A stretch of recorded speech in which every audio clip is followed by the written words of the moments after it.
नमस्कार, राज की बात में आपका स्वागत है।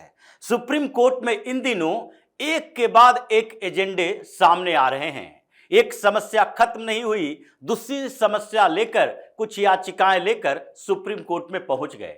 अभी जो सुनवाई चल रही है और जिस पे फैसला सुरक्षित रखा गया है वो कोई सामान्य मामला नहीं है, बल्कि सरकार और सुप्रीम कोर्ट के बीच का टकराव है। संसद और सुप्रीम कोर्ट के बीच का वो टकराव है जिसमें तय होगा कि संसद से नियम, कानून, संविधान, विधान बनेंगे या सुप्रीम कोर्ट से ये सामने आएंगे। और इसीलिए चुनाव आयुक्तों और मुख्य चुनाव आयुक्त की नियुक्ति को लेकर विपक्ष पूरी तरह से हंगामा कर रहा है।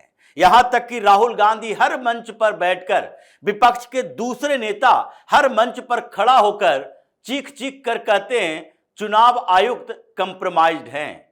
यह भारतीय जनता पार्टी के साथ है। चुनाव आयुक्तों के और चुनाव आयोग की चुनाव कराने की प्रक्रिया गलत है। ईवीएम में छेड़छाड़ किया जाता है। ये एसआईआर की प्रक्रिया भारतीय जनता पार्टी को जिताने के लिए की जा रही है, लेकिन इन मामलों में कभी सुप्रीम कोर्ट ने सुओ मोटो नहीं लिया।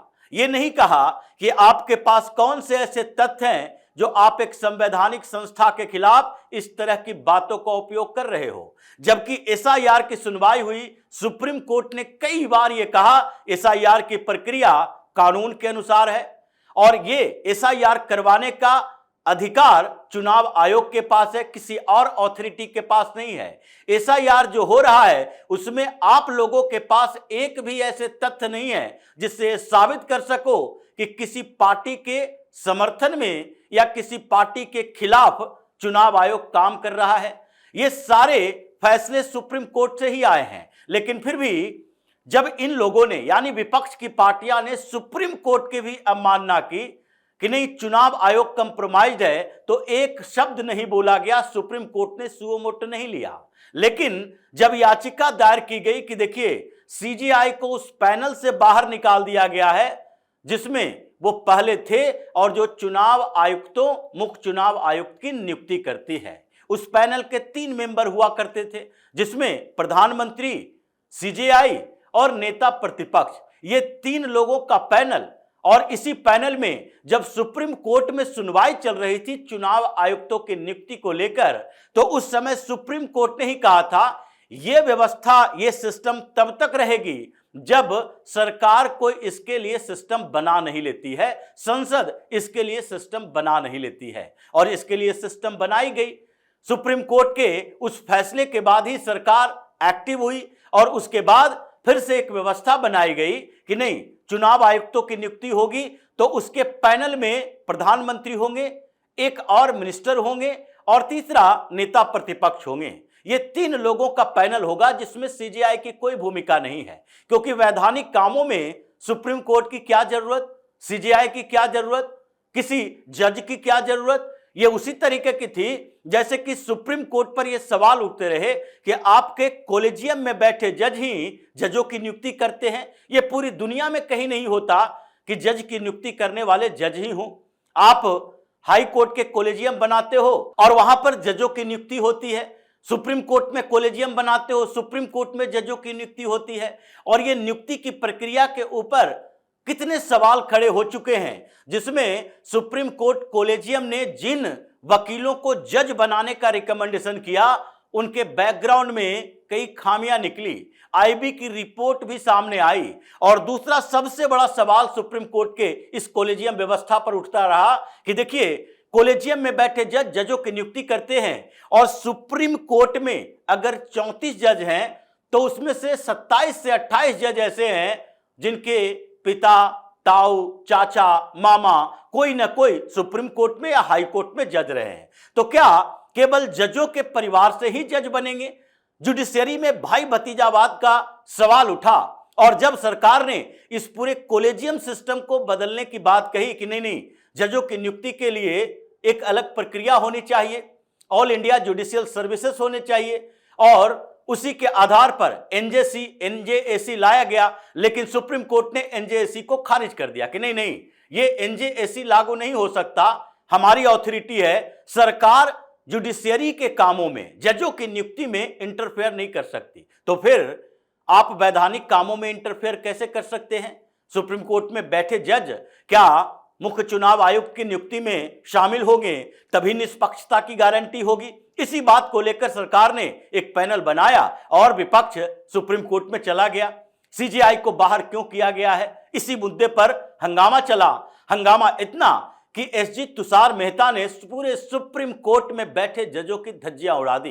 फैसला अभी आया नहीं है, लेकिन जो उन्होंने सवाल खड़े किए उससे जजों के भी रोंगटे खड़े हो गए, क्योंकि संसद के जो अपने अधिकार हैं और संसद क्या सोचती है, संसद में बैठे सांसद क्या सोचते हैं, या सरकार किस तरीके से अपने अधिकारों का उपयोग करे, इसका निर्धारण सुप्रीम कोर्ट से नहीं हो सकता।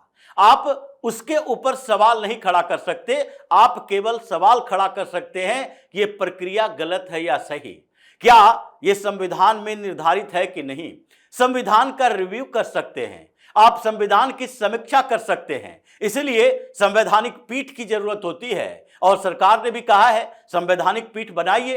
संवैधानिक पीठ यह फैसला करेगी कि क्या सरकार ने जो फैसला लिया है कि चुनाव आयुक्तों की नियुक्ति, आईबी डायरेक्टर की नियुक्ति या फिर सीबीआई डायरेक्टर की नियुक्ति, इन नियुक्ति की प्रक्रियाओं में सुप्रीम कोर्ट का इंटरफेरेंस होना चाहिए। वैधानिक कामों में क्या जुडिशियरी का इंटरफेरेंस होना चाहिए? अगर सारे काम जजों को ही करना है तो फिर ये लोकतंत्र में सरकार बनाने की क्या जरूरत है? जज जनता के प्रतिनिधित्व नहीं करते, जज नियुक्त किए जाते हैं और ये चुने जाते हैं। जो रिप्रेजेंटेटिव हैं, प्रतिनिधि हैं संसद में, विधानसभा में, ये चुने जाते हैं, लोग उसे चुनते हैं। इसीलिए लोकतंत्र में सबसे पावरफुल जनता का प्रतिनिधि होता है, न कि सरकार द्वारा या किसी दूसरी व्यवस्था से नियुक्त किए गए, चयन किए गए लोग। इसलिए सरकार अगर किसी पार्टी की है और उनके पार्टी को लोगों ने चुनकर भेजा है संसद के अंदर सरकार बनाने के लिए,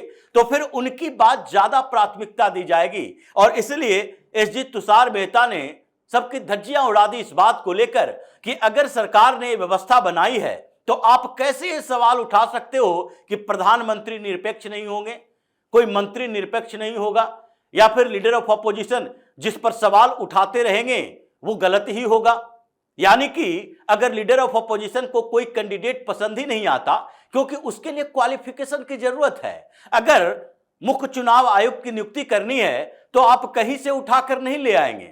ये आईएएस, आईपीएस कैडर के अधिकारी ही होते हैं और उनके लिए भी ये जरूरी होता है कि 20-25 साल का एक्सपीरियंस हो, वो उतने दिनों से जॉब कर रहे हों। और इसलिए जब आपको आईएएस अधिकारियों पर भरोसा नहीं, आप कहते हो प्रधानमंत्री या एक मंत्री मिलकर जिसको नियुक्त कर रहे हैं वो सरकार का एजेंट हो जाएगा, तो ऐसी स्थिति में जब आपकी सरकार थी तो भी इसी तरीके से पालन किया जा रहा था। उस समय सीजेआई नहीं होते थे, सीजेआई उस पैनल में शामिल नहीं थे, लेकिन फिर भी नेता प्रतिपक्ष हमेशा ये निगेटिव आइडिया के साथ मीटिंग में नहीं जाते थे, चाहे भारतीय जनता पार्टी ही विपक्ष में बैठी हुई पार्टी हो, लेकिन कभी निगेटिव आइडिया के साथ नहीं जाते थे कि नहीं पूरी व्यवस्था सिस्टम जो है वो कांग्रेस का एजेंट बने हुआ है। जबकि कांग्रेस ने सबसे ज्यादा समय तक सत्ता में रहने की भूमिका निभाई है, लेकिन फिर भी अभी भी जितने चुनाव आयुक्त नियुक्त होते हैं या फिर मुख्य चुनाव आयुक्त नियुक्त होते हैं, आईबी सीबीआई का डायरेक्टर नियुक्त होता है, वो 20-20, 25-25 सालों के अनुभव वाले हैं जिन्होंने कांग्रेस के कार्यकाल में भी काम किया है। लेकिन उस समय आपने जो भूमिका दी वो निरपेक्ष थी, लेकिन अब जब भूमिका दी जा रही है तो वो निरपेक्ष नहीं है, बल्कि वो किसी का एजेंट बना हुआ है। यही सारे सवाल सुप्रीम कोर्ट में गए और उसके बाद तुषार मेहता ने कहा कि नहीं, संविधान पीठ इसका फैसला करेगा, लेकिन फैसला करने से पहले एक तो सोचना पड़ेगा कि संविधान की पुनर्व्याख्या की जा रही है या संवैधानिक गैर संवैधानिक बताया जा रहा है। अगर संसद से कुछ पास किया गया है तो फिर संसद का अधिकार है, उस पर सुप्रीम कोर्ट का अधिकार नहीं है। केवल अधिकार इस बात के लिए है कि संसद से जो पारित किया गया बिल, विधेयक या फिर जो निर्देश जारी किए गए सरकार के, वो संवैधानिक है कि नहीं। और संवैधानिक है इसकी गारंटी तो आपने पहले ही दिया जब सुनवाई हो रही थी चुनाव आयुक्तों के नियुक्ति के ऊपर। तो आपने, सुप्रीम कोर्ट ने ही कहा था कि इसके लिए सरकार एक सिस्टम बनाए जिसमें कौन कौन शामिल होंगे इसके बारे में जानकारी होनी चाहिए। और कौन कौन शामिल होंगे, ये पुराने तरीके से ही शामिल होने की बात कही गई कि नेता प्रतिपक्ष की भूमिका होगी तो होगी। ये डेमोक्रेटिक सिस्टम, हर जगह पर डेमोक्रेटिक सिस्टम बनाने के लिए वोट करके अधिकारियों की नियुक्ति के लिए ये जो परंपरा चलाने की बात हो रही है, सुप्रीम कोर्ट का इंटरफेरेंस चाहिए, इसको लेकर हंगामा चल रहा है कि क्या सीजेआई अपने आप को बचाने के लिए, यानी सीजेआई की भूमिका उसमें भी हो, इसके लिए इस मामले को खींच रहे हैं, या फिर जुडिशरी को अपने दायरे में रहकर संसद के साथ टकराव के बदले एक बीच का रास्ता निकालना चाहिए। अभी तो फैसला आना बाकी है। इस फैसला पर यह टिका है कि सुप्रीम कोर्ट संसद को मानती है या फिर सुप्रीम कोर्ट के जज इस बात के लिए अड़े रहते हैं कि नहीं, निरपेक्ष तो तभी होगा जब जुडिशरी का इंटरफेरेंस होगा, यानी कि जजों के मॉनिटरिंग में अगर कोई कमेटी बनी है तो वो निरपेक्ष हो, लेकिन अधिकारियों के मॉनिटरिंग में कमेटी बनी है तो वो निरपेक्ष नहीं हो, वो किसी का एजेंट बन जाए। ये सारे हंगामा एसजी तुषार मेहता ने अकेले दम पर मोर्चा खोला और इन सब को बताया कि संसद की क्या भूमिका है और जुडिशरी की क्या भूमिका होनी चाहिए लोकतंत्र के अंदर। तो इसी तरह की खबरों के साथ फिर से हाजिर होंगे, तब तक के लिए बने रहिए हमारे साथ और देते रहिए हमें सहयोग, ताकि इसी तरह की खबर हम आपके लिए लाते रहे। धन्यवाद।